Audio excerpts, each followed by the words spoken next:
En lep dober večer vsem skupaj, dobrodošli na tole Martinovo soboto, tak poseben večerja, ampak mislim, da bo vseeno zelo fajn tudi za tale film. Nocoj si bomo gledali torej dokumentarni film avtorja Nejca Krevsa, mojega sodelavca, prijatelja, ki ga je pripravil za RTV Slovenija z naslovom Med, mleko in nemir in ob vseh turbulentnih dogodkih na Bližnjem vzhodu, ki se dogajajo praktično dnevno pred našimi očmi, ki so vojno v Ukrajini naredili, tako da ne obstaja več danes na jutri na nek način, bi človek skoraj pozabil, da v bistvu obeležujemo letos 75. obletnico države Izrael. Čas bi bil za to bližnjo vzhodno demokracijo, ki se je razvila v eni najzahtevnejših geopolitičnih sosed na svetu, težko, bolj prelomen. Naslovnice svetovnih medijev torej polnijo prizori, grozljivi prizori ubitih vojakov, civilistov, število smrtnih žrtev narašča iz ure v uro, tako v Izraelu kot tudi Palestini, ne smemo pozabiti, ne. In preden si ogledamo to krhko arhitekturo miru, k besedi za kratek uvodni nagovor v tem specifičnem času vabiša avtorja Nejca Krevsa, ker ko je ta film nastal Nejc, ne, se ta situacija že ni tako radikalno razvila, kot se je zdaj, ko na nek način smo spet pri situaciji, da gledamo ljudi, ki rečejo, ja, če si pa za Izrael, si pa proti Palestini, pa ni ravno tako, kaj ne. Ja, drži Valentina, lep pozdrav vsem. Hvala, ker smo se danes zbrali v tako velikem številu. Pred 2 dnevoma sem bil v Novi Gorici, še pred kakšnim mesecem v Mariboru. Skratka, veseli me, da je zanimanje za bližnjo vzhodno tematiko, pravzaprav, ki je zdaj tudi aktualna, tako veliko in verjamem, da vam bo morda tudi ta film odprl obzorja, vam spoznal tudi morda kakšen zorni kot, ki ga sicer ne vidimo tako pogosto, tako da me veseli, da smo se zbrali in uživajte v filmu. Več pa se vidno pa filmu, bolj podrobno, da se bomo dotaknili na te problematike, tudi za vaše vprašanje bo čas, tako da se vidno uživajte.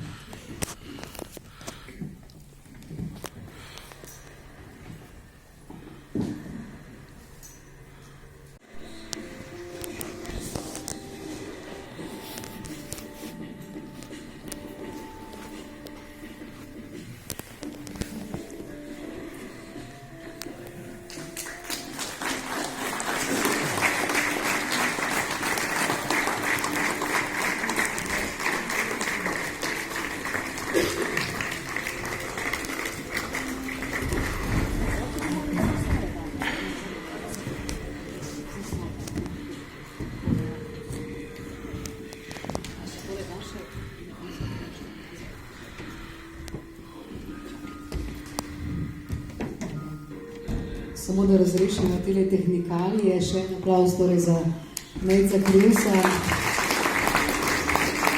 avtorja filma Med, mleko in nemir, o tele zgodovini, ki nekako petruje in tudi narira situacijo, ki jo danes gledamo na Bližnjem vzhodu. Nejc, jaz predlagam, da se kar začnemo pogovarjati o stvarih, pa potem, če bo še kakšno vprašanje, kasneje seveda dobrodošli, da vprašate, da zastavite, da še vi podelite kakšno mnenje. Torej, v zadnjih tednih, zdaj že praktično skoraj da mesece, bomo začeli meriti Izrael, gledamo skozi kaleidoskop nekih najbolj krvavih prizorov in ga povežemo predvsem z nemirom, če tako rečemo. Ne? Kaj se pravzaprav dogaja v eni izmed najbolj zahtevnih geopolitičnih sosedstv na svetu trenutno? Da malce razložiš, verjamem, da je malce kdo zmeden, ne? Vidimo na eni strani zelo enostransko z ene smeri, na drugi strani z druge. Kaj točno se dogaja, če malce bolj razložiš? Ja, lep pozdrav ponovno. Zanimivo je v bistvu dejstvo, ki ga je tudi izpostavil zdajšnji saudijski zunanji minister, ki je bil na obisku v Sloveniji na Blejskem strateškem forumu na Bledu, ki je dejal takole pred polno publiko, če bi znal kdo izmed publike našteti vsaj 5 konfliktov trenutnih, ki se dogajajo po svetu, pa se je morda le kakšna roka dvignila. Kaj vam želim povedati? V svetu se dogaja res veliko konfliktov, Armenija, Azerbajdžan, imamo Rusija, Ukrajina, Izrael, Palestina in še kje drugot. Pa vendarle so tudi mediji tisti, ki na nek način narekujejo tempo teh konfliktov in tudi sami torej izpostavljajo določene teme, kar pomeni, da seveda različnim političnim in geopolitičnim akterjem ustreza v enem trenutku en konflikt, v drugem trenutku drugi. Zdaj, kaj pa se dogaja v resnici na območju starodavne Judeje, Palestine in tako naprej? Gre za v resnici vprašanje dveh držav, oziroma prej vprašanje dveh narodov, ki si v toku zgodovine več kot 100 let nista uspela zbližati dovolj, da bi sedla za isto mizo in se preko pogajalskih sposobnosti uspela dogovoriti, da bi na tem območju zaživeli dve državi. Tako da dogodek, ki se je zgodil 7. oktobra, je zagotovo na nek način prelomen. Prelomen je v tem smislu, da je Izrael pokazal na nek način svojo ranljivost, ki je zadnjih 50 let v resnici nismo bili vajeni. Od leta 1973, zadnje večje judovsko-arabske vojne, imenovane tudi Jom-Kipurska vojna po judovskem prazniku Jom Kipur ali spravni dan po hebrejsko. Ta bitka je bila pravzaprav zadnja večja bitka, o kateri smo lahko govorili, da je Izrael ranljiv. In zdaj je prišlo do nekaj čisto drugačnega. Kdo je tukaj zatajil? So tukaj zatajile na nek način varnostne službe, ki so bile prej, vemo, Izrael se povezuje s številnimi temi silnicami, ki se nekako v nekem podtalju, pa Mossad in tako naprej. Kdo je tukaj zatajil pravzaprav, da se je to zgodilo? Kako, da niso vedeli, ali je bilo na nek način morda to celo v interesu Izraela, glede na to, da Netanjahu, vsi vemo, da na nek način zdaj pravijo, da ko se bo to končalo, je to praktično podpisan mrliški list za njegovo politično kariero, ne? Ja, zanimiva misel, Valentina. Zagotovo je nekaj, kar bi lahko rekli politična odgovornost, lahko pa rečemo tudi varnostno obveščevalna odgovornost za to, kar se je zgodilo, da so praktično prvič smo bili priča invaziji na suvereno izraelsko ozemlje, tako iz zraka kot iz kopnega in morja. Hamasove sile, Hamasovi teroristi so prišli popolnoma nepričakovano. Zdaj, dejstvo je, da obveščevalni viri nekako že navezujejo na to, da naj bi Egipt opozoril Izrael, da se 3 dni predtem dogaja nekaj na meji, pa je očitno izraelske obveščevalne službe niso jemale to dovolj resno, da bi se zato zmenile. Druga stvar je pa tudi ta, da ko govorimo o Izraelu, Izrael na nek način je vseeno država, ki razmejuje tako zahod kot vzhod. Zakaj? Ker zna sedeti na 2 stolih, čeprav je Amerika nek kot stebr zahoda tudi glavni geostrateški akter in glavna podpornica Izraela. Ima na drugi strani Izrael tudi zelo dobre odnose z vzhodom, predvsem z Rusijo. Ima približno 2 milijona rusko govorečih državljanov, tako da Izrael zna krmariti med različnimi geopolitičnimi sferami, tudi ni članica NATO. Tako da zdaj, kar se tiče same odgovornosti... Ravno pri tej obsodbi Izraela sta bili Rusija in Turčija precej zadržani, ko je prišlo do tega, da bi enotno obsodili, kar je zahodni svet, preden se je vsa ta, ko bi rekla, to palestinsko vprašanje začelo razkrivati na bolj kompleksen način. Najprej smo vsi, praktično ves zahod, razen Rusije in Turčije, je bil v začetku zelo enoten. Tako da vendarle je tukaj Rusija in Turčija, zakaj gre tukaj? Kaj je razlog za to novično merjenje moči, na nek način iskanje primata na Bližnjem vzhodu? Eno je zagotovo tudi to, da si Amerika skupaj z Indijo želi ustvariti novo svilnato pot čez Bližnji vzhod, ki bi potekala z normalizacijo odnosov med Saudsko Arabijo in Izraelom. To zagotovo ni v interesu ne Rusiji, ne Iranu in kakšnemu drugemu geostrateškemu akterju, kot je denimo Kitajska. In to je morda tisti glavni gospodarski namen tega, da je bila Rusija nekoliko zadržana. Nikakor pa ne moremo govoriti, da tudi Rusija pri tem nima vpliva, zato ker je tudi ruski predsednik Putin govoril s premijerjem Netanjahujem, ker na nek način Moskva razmejuje tako Teheran kot Jeruzalem, torej Izrael in Iran, ker dolgo časa, preden zdaj govorimo o tem konfliktu med Hamasom in Izraelom, se je v resnici govorilo o konfliktu med Izraelom in Iranom. In zdaj se je šele ponovno obudilo to vprašanje, da je Hamas glavni tekmec, poleg denimo Hezbolaha v Libanonu, gre za 2 glavni teroristični milici, ki trenutno delujete in ogrožata suvereno judovsko državo, tako da če se sam vrnem za trenutek morda k politični odgovornosti, zdaj morda bi bilo pretirano reči, da sta Benjamin Netanjahu kot izraelski premijer, dolgoletni premijer, koalicijska partnerja s Hamasom. Zakaj to govorim? Ker na nek način je Benjamin Netanjahu se postavil v vlogo tega, da je on edini politični voditelj, ki lahko ohrani pri življenju suvereno judovsko državo. Želel je Izraelce in to mu je v zadnjih desetletjih, moramo mu priznati, zelo dobro uspevalo prepričati ljudi, da je on tisti, ki lahko gospodarsko, vojaško in politično ter tudi diplomatsko pelje voz Izraela naprej. Tako da definitivno, dokler je on na oblasti, ga ščiti imuniteta in dokler je v vojni, zagotovo bo tudi Benjamin Netanjahu na premijerskem prestolu, tako da v tem smislu bomo videli, ali bo prevzel politično odgovornost potem, ker zagotovo nima sovražnikov samo na levici sredini, ampak tudi na desnem polu in izraelska družba je precej razdrobljena in tudi precej v precepu glede tega referendumskega vprašanja, ki je bilo tudi ključno na zadnjih 5 volitvah v manj kot 4 letih, lansko leto so bile in sem jih pokrival.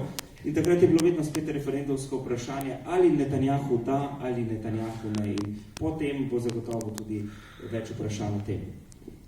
Ja, verjamem, da marsikomu precej znana situacija, ne, ko se ne odločamo po vsebini, ampak potem ali za nekoga ali proti nekomu.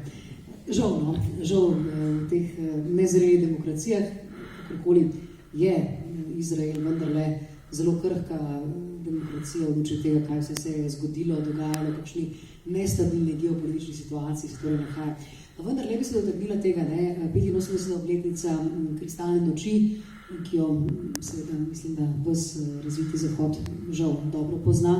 V teh dneh se je zgodila. Slišali smo komentarje vidnih evropskih politikov, tudi predsednico Evropske komisije von der Leyenovo, da je antisemitizem spet znova v porastu. Če kdo so seveda Nemci še posebej občutljivi na to zadevo, pa vendarle tudi drugod po svetu, neke islamske skupnosti morda pozivajo k nekim stvarem, ki žal se ne ukvarjajo mogoče z dejanji Izraela določenimi specifičnimi, ampak gredo spet na nek antisemitizem, označujejo z nekimi simboli njihove hiše, tudi v Nemčiji se je to dogajalo.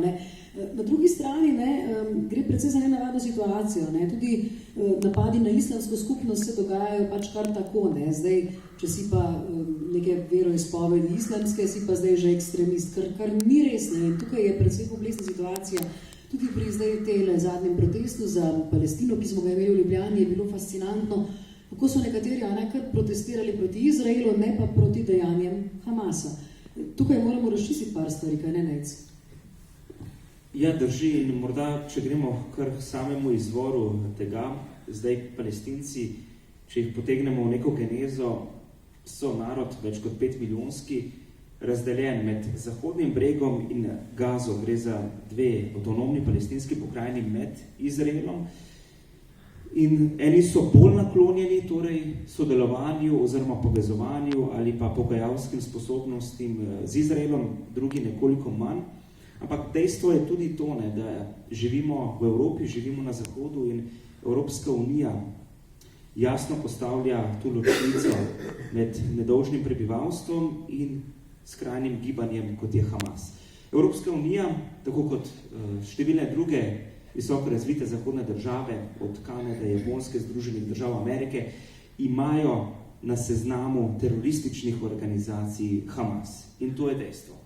In tukaj je ključni problem. Ukolikor človek ne obsodi terorističnih napadov, ki so se zgodili na Izrael, potem moramo reči, bodimo iskreni, tudi bistveno manj pravic, da kritizira povračilne ukrepe Izraela. Zdaj lahko govorimo, kakšni so, in tudi jaz se v marsičem ne strinjam z vojaškim posredovanjem izraelskih obrambnih sil na območju Gaze, ampak dejstvo je, da je boj proti terorizmu boj vseh nas, ker ukolikor pade Izrael kot zahodna demokracija, bo padla tudi Evropska unija. In žal se bojim, da številni tudi na strani terorističnih milic se to dobro zavedajo in bojim se, da to lahko vzbudi teroristične napade, ki smo jih bili že priča v Evropski uniji, v Bruslju, v Parizu, v Nici in tako naprej. Želela sem samo reči, da je Netanjahu tukaj precej neomajen, ne? Da je prepričan, da delajo vse prav. Ne? In to je tisti mogoče trenutek, ko se vprašaš, ko nek politik ne zna samo reflektirati nekega svojega vedenja, pa se preoprašati, je res sorazmerno glede na stvari. On je prepričan, da dela vse prav, ne? Tudi tako zagovarja, tako nastopa. Ne? Samo to sem želela dati, morda o tem, kar si govoril. Ja, na nek način se strinjam. On sicer zatrjuje, da daje vedno eksistenco pred esenco in da je on tisti ključni voditelj, ki lahko čez vse vojne potegne Izrael. Je pa zdaj na drugi strani spet to vprašanje sorazmernosti. Ne? Ljudje se sprašujejo, ali izraelska vojska dejansko odreagira sorazmerno. Zdaj, ena težava je v tem. Če pogledamo Hamas, kaj se je zgodilo 7. oktobra, ne, ko je več kot 1200 ljudi bilo ubitih, Hamas je posiljeval, Hamas je zažgal, Hamas ni zbiral, koga ubija, Hamas je klal kogarkoli je dobil pod roke v suvereni judovski državi. Pa naj bo to delavci iz Tajske, ki so delali tam v kibucu, zato da bi preživeli, ali pa nemška turistka, ki je prišla na koncert, ki se je dogajal v neposredni bližini meje z Gazo. Tako da v tem smislu Hamas ni zbiral, zajel je tudi številne talce, tako državljane Izraela, kot tudi državljane Evropske unije. Skratka, Hamas ni zbiral. In zdaj, če obrnem situacijo, preslikam na to sorazmernost, o kateri govorimo, vprašanje je, kakšna je zdaj sorazmernost izraelske vojske v napadu do Hamasa. Dejstvo pa je, da izraelska vojska ne posiljuje, ne zažiga, ne desakralizira trupel nedolžnih ljudi in si skuša, vsaj mislim, da je tako in tudi javnost, mislim, da tudi to že opazi, da skuša targetirati res položaje Hamasa. Eden od problemov je tudi ta, da Hamas uporablja svoje lastno prebivalstvo na nek način za talce. Na kakšen način, da jih uporablja za živi ščit. Zdaj morda vidimo tale humanitarni koridor, ki se pomika torej iz severa Gaze na jug, da se ljudje torej evakuirajo iz severa na jug Gaze. Kaj se dogaja? Hamas strelja na lastno prebivalstvo, ker si ne želi, da bi se ljudje, nedolžni civilisti, umaknili, ampak želi, da bi bilo teh žrtev čedalje več, da bi se dalo torej Izrael kriviti za vse skupaj. Zdaj, to je eden izmed ključnih problemov, da je tudi bistveno več žrtev na strani nedolžnih Palestincev, ki bi si v resnici želeli samo miru. Zadeva pa je še dodatno zakomplicirana, da tudi Egipt, ki prav tako kot Izrael meji na Gazo in ne dovoljuje, da bi se palestinski begunci, civilisti umaknili na ozemlje Sinaja, torej ozemlje Egipta, vsaj začasno, dokler se spopadi z Hamasom ne končajo. In še en problem je tudi, da Hamas dobro ve, kam skrivati orožje, talce in vse, kar je potrebno za izvedbo terorističnih milic, uporablja bolnišnice, uporablja šole, javne ustanove in dobro ve, da načeloma torej Izraelci ne targetirajo teh območij. Poleg tega je pa še ena stvar, ki bi nakratko izpostavil. Dejstvo je, da je pod Gazo, ker če govorimo nad Gazo, gre za 365 kvadratnih kilometrov, to je, ko bi rekel človek, Ljubljana z okolico in na njej je stisnjenih 2,3 milijona ljudi, kot bi človek rekel, cela Slovenija na območju Ljubljane z okolico. In to je seveda res tragično, tam imajo ljudje le 5 ur na dan elektriko in razmere so res humanitarno zaostrene. Razmere so zdaj pa še slabše, kot omenja Valentina, in se bodo še stopnjevale in zagotovo je tukaj tudi določena krivda strani tudi Izraela in sosednjih držav. Ne moramo pa reči, da Hamas tukaj ne prevzema glavne krivde, ki od leta 2007 vlada v Gazi, ne poznajo volitev in s trdo roko torej posega po vsem, kar ni v skladu z idejami skrajnega gibanja Hamas. Tudi to, da recimo ljudje, ki so istospolni, se ne morejo javno deklarirati v Gazi, oziroma je za njih predvidena smrtna obsodba. In je pravi paradoks, ko vidim na ulicah Evrope ljudi, ki se morda deklarirajo kot istospolni in jim je za pravičnost, na drugi strani bi v Gazi zelo klavrno končali. Ne? In tukaj je morda tudi nekaj vrste hipokrizija marsikoga, ki tudi na ulicah Evrope danes protestira.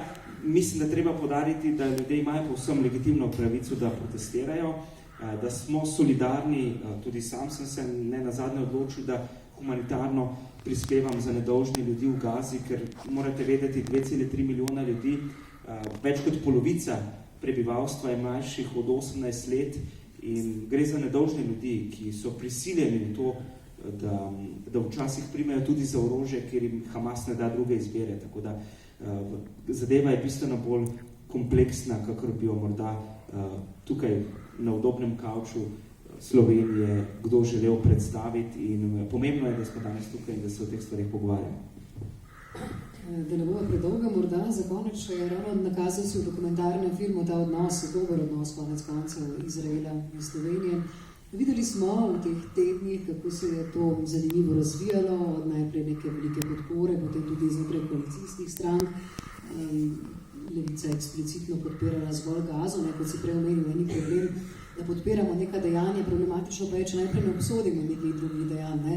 In kar tako rečemo, ne? Zdaj pa ene ja, druge pa ne. To so malce problematične stvari, pa vendarle ocenjuješ, da lahko to aktualno dogajanje na dolgi rok. Na kakšen način bo vplivalo na te odnose med Slovenijo in Izraelom, ko se stvari poležejo, ko se situacijo miri, vsi vemo, ne? Zdaj je tisto urgentno stanje, ne? Zdi se, kot da odkar se je začela vojna v Izraelu, oziroma nekako ta spor, smo kar pozabili na Ukrajino in tako naprej, tako pač kot funkcionira zahodni svet, žal, ne, naslovnice svetovnih medijev so zdaj polne samo tega konflikta, pa vendarle na dolgi rok, verjetno, ko se stvari pomirijo, kje ti vidiš, kakšen bo odnos med Slovenijo, konkretno med Izraelom kot državo, pa tudi na nek način celotno, tudi na drugo stran, torej Palestina. Mogoče, če se čisto na kratko, ste nekaj tudi že videli v dokumentarnem filmu, ampak če se morda čisto dotaknem tega, da je v resnici judovska država zelo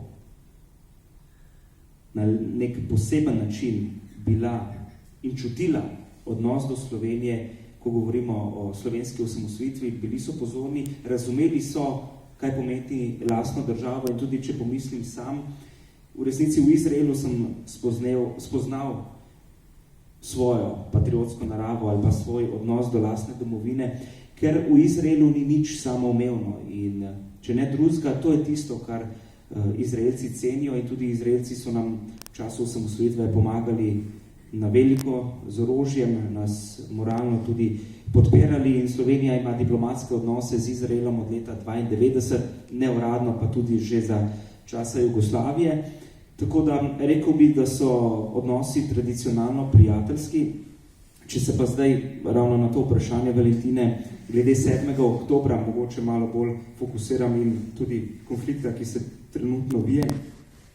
Mislim, da je bila obsodba tega terorističnega dejanja strani Hamasa na Izrael, strani tako slovenske koalicije in opozicije enotna.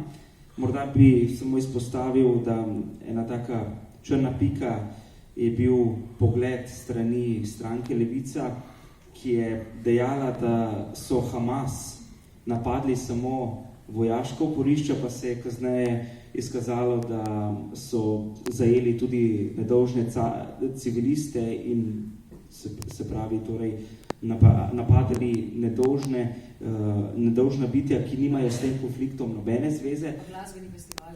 Tako, zgodil se je glasbeni festival praktično le nekaj 100 metrov stran od meje in te ljudje z izraelsko vojsko nimajo nobene veze. Tako da tukaj smo lahko upravičeno kritični do tistih, ki so dejali na politični sceni, da je šlo zgolj za napad Hamasa na vojaško oporišča izraelske vojske. Sicer so se, mislim, da tudi pozneje mičkano distancirali od zadev, ampak zadeve so precej občutljive. Tudi imamo eno bolnišnico v Gazi, ne, ko se je zgodilo reketiranje, oziroma ko je ta bolnišnica šla v zrak oziroma zagorela, tako je bilo prvo vprašanje, Izraelci so napadli to bolnišnico, pa toliko mrtvih, skratka, cel pomp je bil, dokler nismo prišli do končnih obveščevalnih virov, ki so seveda trdili, da ni bil ne Izrael odgovoren, ne Hamas, ampak tretja palestinska sila, to je palestinski islamski džihad, ki prav tako izvaja teroristične napade na Izrael,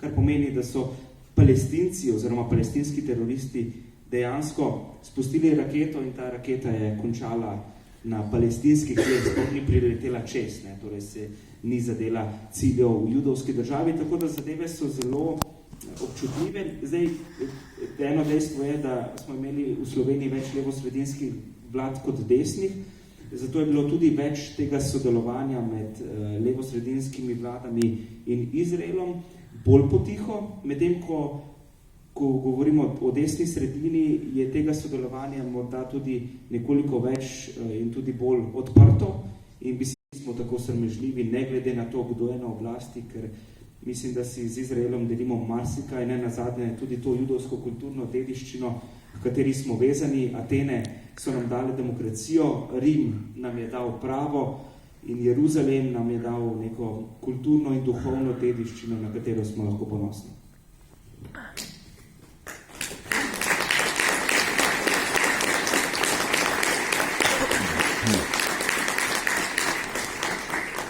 Ja, mislim, da so to ravno prave besede, ob katerih lahko predamo besedo tudi vam, spoštovane obiskovalke, spoštovani obiskovalci. Tam že imamo vprašanje, zdaj, ker imamo samo en mikrofon, bo treba samo bolj na glas povedati. Ni problem. Ja, povejte. Najprej bi izrazil moje veliko spoštovanje do gospoda Krivca, za njegovo pokončno držo in da se je odprl temu toku, ki se zdaj dogaja, toku sektašenja. Drugo, imam pa dva vprašanja. S filma smo videli, da tam po letu 1945 je v Palestini živeli 100,000 judov pa 500,000 Arabcev. Torej, po nastanku judovske države, tudi kasneje so se začeli ljudje priseljevati iz arabskih dežel, torej Sovjetska zveza razpadla, tudi bilo pa iz Rusije. Torej, ampak me pa vse mu zanima, kako je s 500 milijona palestincev ratal več milijonov, recimo, se mora tudi doseljevati v druge, v Gazo pa tako naprej. To je eno vprašanje. Drugo vprašanje pa, da na dvakrat prišel, sem prebral, da je danes sprejet v nemškem parlamentu, da je klic Palestina free from the river to the sea, da je to terorističen klic. In da za tak klic bo vsak kaznovan. Ampak pred včerajšnjo ali pa včeraj so pri nas pri Prešernem spomeniku upili tudi naši nekteri. Palestina free from the river to the sea. To pomeni uničenje Izraela. In če gledamo te demonstracije, ki so v evropskih mestih, ker palestinci demonstrirajo, bi človek rekel, da med njimi ni skoraj nobenega, ki ne teži k temu, da se Izrael uniči. To moje, hvala. Ja, hvala za obe vprašanji. Zdaj, zanimivo je to, ja. Ko sem preberal to dokumentacijo glede natalitete, tudi, če zdaj malo zgodovinsko na hitro orišem, dejstvo je, da tudi, ko je razpadal Otomanski imperij in ko je po prvi svetovni vojni na tem območju začela britanska kolonija uveljavljati svojo suverenost in dovoljevati, kot ste lahko videli v dokumentarnem filmu, tudi judovsko priseljevanje, se je zmotno prepričanje, da so Arabci zmanjšali svoje število. In tudi, ko so potem Združeni narodi leta 1947 razdelili ozemlje, je dejstvo, da so se iz določenih ozemljev, seveda moramo priznati, dogajale so se grozljive stvari na eni in na drugi strani, borba za ozemlje, ampak bodimo iskreni, resolucija 181, ki je razdelila ozemlje na judovsko in arabsko, je na nek pošten način razdelila ozemlje, za katerega so Arabci rekli ne, Judje so v to pristali. In dejstvo je, ena morda zanimiva misel, ki v tem kontekstu paše, 60% jordanskega prebivalstva so potomci današnjih Palestincev. Kar pomeni tudi, zdaj imamo hašemitskega jordanskega kralja Abdula II., njegova žena, kraljica Ranija, je Palestinka iz Zahodnega brega. Kaj želim povedati, tudi če pogledamo jordansko zastavo pa palestinsko, sta si zelo podobni. Prej smo govorili o tem, da so v resnici Arabci nastopali enotno, skupaj, dokler se niso potem začeli deliti nacionalno na Egipt, Sirija, Jordanija in tako naprej. In tukaj je tudi veliko odgovornost arabskih držav, ki so na nek način veliko Palestincev sprejele, na nek način pa nikoli tudi niso palestinskega vprašanja jemale resno. In veliko krat se je zgodilo, palestinsko svobodilno gibanje je bilo pregnano iz Libanona, je bilo pregnano iz Jordanije. Hočem reči, da so se tudi vrli arabski bratje s Palestinci vedno samo igrali, nikoli jih niso resno jemali. In tudi Izrael, če ga pogledamo, v Izraelu 20% arabskega prebivalstva predstavlja suvereno znotraj judovske države. So Palestinci z izraelskim pasožom. In ko ljudje kritizirajo Izrael in pravijo, da je to apartheidska država in tako naprej in da je rasistična, verjemite mi, da v rasistični državi ne bi cvetela tako dobro arabsko prebivalstvo, Druzi, Čerkezi, Armenci in druge manjšine, ki živijo svobodno v Izraelu, kot pa glavni kritiki to nas želijo prepričati. Tako da v tem smislu tudi govorimo o Palestincih kot diaspori, so razseljeni po celem svetu in jih je verjetno tam nekje od 7 do 10 milijonov, noben točno čisto zares ne ve, ampak gre za ljudi z dvojnim državljanstvom. Tako da, ja, v tem smislu, ko govorimo, da ne bi se zgodilo etnično čiščenje, bili so Palestinci izseljeni, na drug način pa so zaživeli drugot. In zanimivo je tudi to, ne, vsi govorijo o Nakbi, torej katastrofi, da so morali Arabci iz ozemlja starodavne Palestine oditi. Tudi Judje so morali iz bližnje vzhodnih držav oditi, ko so jim rekli arabski oblastniki, ok, zdaj imate svojo državo, pa pejte tja. Ampak na nek način pa si tega v bistvu niso želeli. Tako da zadeva, ja, je zelo kompleksna, ampak tudi v demografskem smislu so številke neizprosne. Drugo vprašanje, res je, da Nemčija je sprejela v Bundestagu to, kar je sprejela, je pa tudi res, da Nemčija ima poseben odnos do Izraela in ima tudi bistveno bolj prirejeno samo zakonodajo tem vprašanjem. Bistveno bolj so pozorni na to vprašanje in so tudi neizprosni. Mi imamo nemške ministre, ki pravijo, da kdor bo kričal take stvari, kot ste jih omenili, bo lahko sankcioniran tudi s tem, da bi se zgodil izgon ali celo kaj hujšega. Nemci so neizprosni do vprašanja antisemitizma, marsikaj bi se lahko naučili od njih, ker nikakršna nobena oblika diskriminacije, bodi si proti muslimanom, judom ali pa kom drugem, je nedopustna. Tako da v tem smislu je tudi zanimivo, ko se je zgodil 7. oktober, masakr, po večini zahodnih držav so plapolale solidarno z Izraelom izraelske zastave, v Sloveniji tega nismo videli. Še kakšno vprašanje morda? Izvolite. Ja, želim se tudi tukaj vrniti na ta aktualni spor med vojno med Hamasom pa med Izraelom. Zdaj je zanimiva ta medijska krajina. Rekel, vaši kolegi iz velikih agencij, firm, New York Times, BBC, CNN, ko mi čakajo, da se oglasi tiskovni predstavnik Hamasa, utrkajo na vrata in mu dovolijo, da so oni speaker oziroma zvočnik medijskega stroja Hamasa. Pa bi oba pravča vajno mnenje glede tega obnašanja teh gigantov medijskega prostora v zahodnem svetu. Ja, morda vam celo jaz najprej. Jaz sem rekel, jaz sem dobila strani slovenskih medijev, sem ta občutek dobila. Ne? Prekaj, da bi videla, da je grišla tuji mediji, se mi je se potem začelo. Najprej se je poročalo strikno, se mi zdi pro-izraelsko, kasneje se je pa začelo vendarle to vprašanje Palestince odpirati.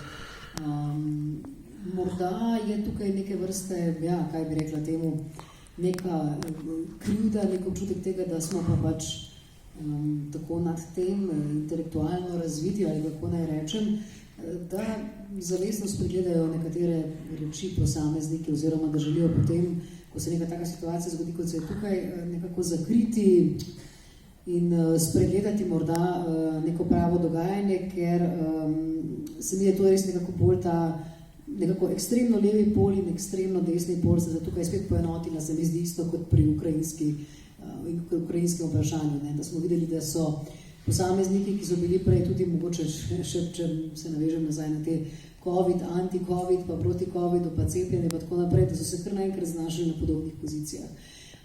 Zdaj, zakaj je tako, ne vem, jaz res spremljam zelo široko paleto medijev in se mi zdi, da je morda ta problem bolj izrazit celo v Sloveniji, no, kar si pa ti že namignil prej, zakaj do česa prihaja in da na nek način tudi potem, ko je del, konec konca tudi naša zunanja ministrica jasno izrazila neko podporo Izraelu, da se je potem kar naenkrat pojavile so vse močne kritike, kaj pa Palestina. Pri nas se vedemo, v Sloveniji je tako na nek podoben način kot v Izraelu, morda ta talec, ali si proti nekomu, ali si za nekoga.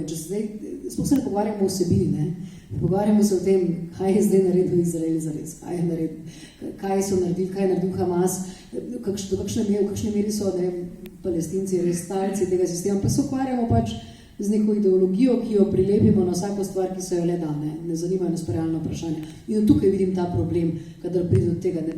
Težko pa se strinjam z vami, da bi rekel, da pa vsi svetovni mediji pa tako poročajo. Se mi zdi, pri nas pa to vidim, zelo zaznavam to.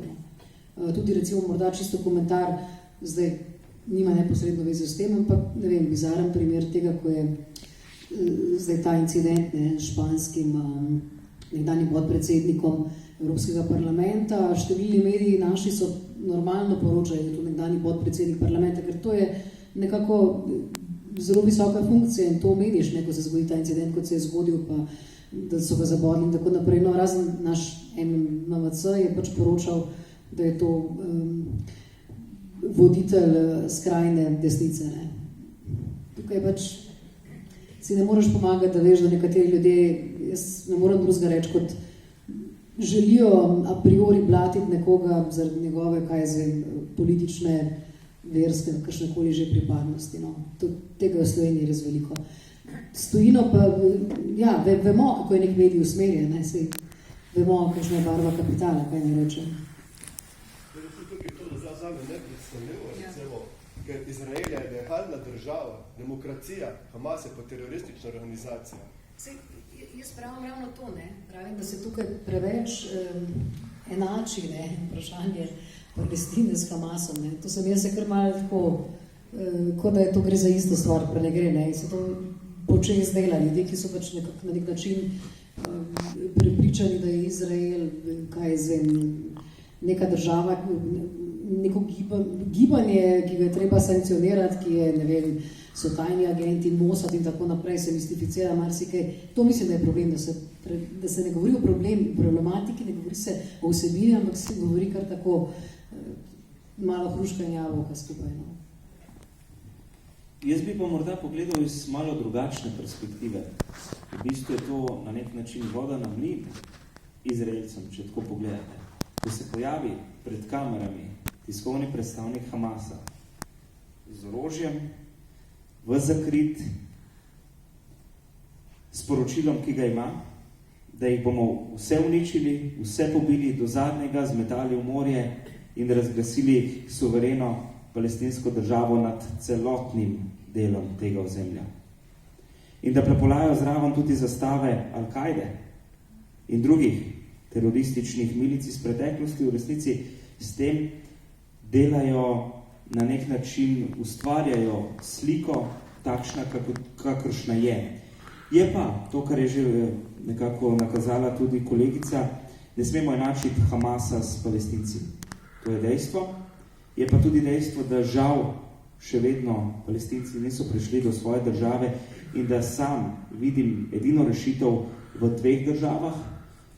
Je pa tudi res, da ponavadi, ko se na eni strani pripravi ta možnost, da bi prišlo do pogajanj, da bi prišlo do rešitve, ponavadi potem na drugi strani te pripravljenosti ni. Potem se vrtimo v tem ciklu nasilja, vojn in to samo še dodatno generira terorizem. Tako da v tem smislu, v bistvu, če se človek razgali, ne, takšen, kakršen je, tudi da sliko ljudem v svetu, kakršno potem vidimo. In jaz na nek način to vidim v bistvu tudi kot neko razgaljenje tega, kar vidimo, da Hamas je teroristična organizacija in pika.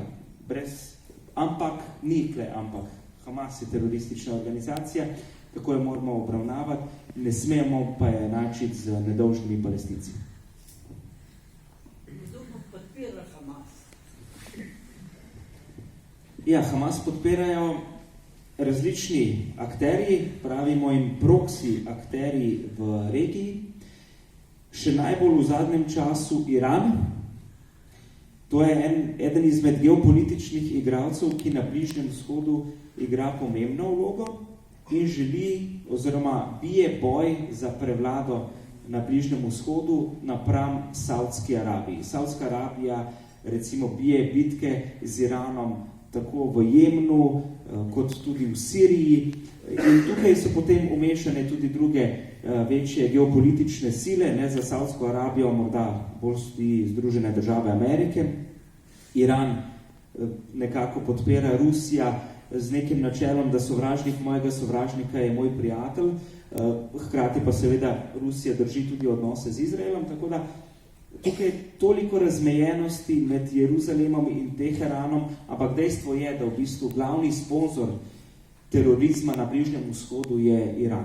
To je dejstvo in oni izvajajo teroristične napade ali pa podpirajo terorizem Hamasa v Gazi, podpirajo terorizem Hezbolaha v Libanonu, to je šiitska milica in tukaj je zmotno prepričanje prav ljudje, da to je konflikt med šiiti pa suniti, ne med muslimani, ampak recimo v Gazi so pretežno suniti, v Iranu so pa šiiti, tako da tukaj ne gre za verski vpliv, ampak bolj za nek geostrateški interes v ideji, da treba se boriti proti temu, kar predstavlja Zahod. Kar je Zahod, je slabo, pravi Iran.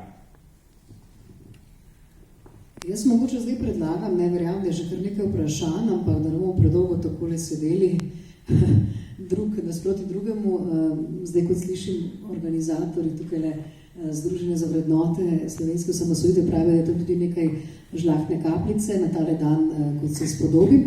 Tako da jaz morda predlagam, da so vse ta vprašanja, če so še, podelimi dva z Nejca bova še tam, predvsem da bi Nejca še marsikdo rad vprašal, kaj glede tega aktualnega konflikta in ozadja, da se podružimo v bolj neformalni luči, pa še nekaj bi rad dodal, ne, si rekel?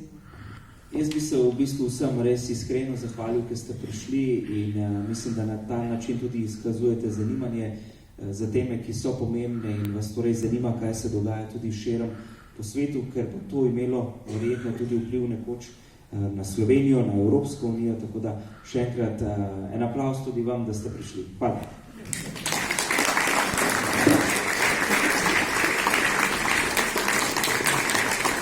Najlepša hvala. Evo, še prosili seveda napovem še en dogodek, 29.11. Bo pa gost prvak opozicije tukaj v tej dvorani, tako da je ljudno vabljeni. Najlepša hvala še enkrat za udeležbo.